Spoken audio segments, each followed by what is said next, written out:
C'est super émouvant en fait de retrouver les gestes, les intentions des premières personnes qui ont construit l'instrument.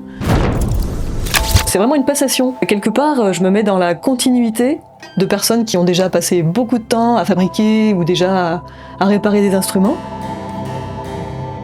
J'essaie de continuer et j'essaie de faire continuer leur objet.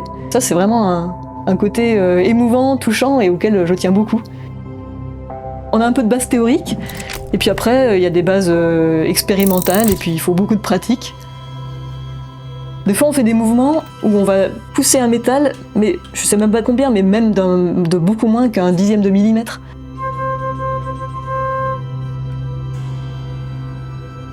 Des fois, il y a des pièces qui ont été cassées, qui ont été endommagées, ou qui ont pris beaucoup d'usure et qu'il faut changer. Donc dans ce cas-là, c'est jamais des pièces du commerce qu'on peut trouver comme ça et juste passer commande et les installer.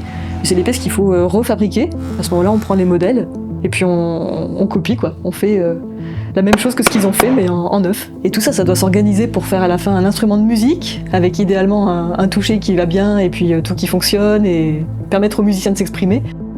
C'est super varié en termes d'échelle, entre des parties d'une grosse charpente d'orgue qui doit supporter du gros poids et jusqu'à tous ces moments là où il faut passer peut-être 10 minutes ou 20 minutes sur même pas 1 gramme de matière quand on taille un bec de clavecin ou quand on travaille sur une bouche de tuyau. Et après, le chemin pris par le vent, la turbulence prise par le vent est un petit peu modifié.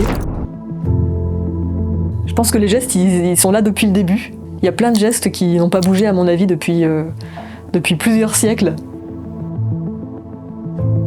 Un jeu d'orgue, c'est 56 tuyaux.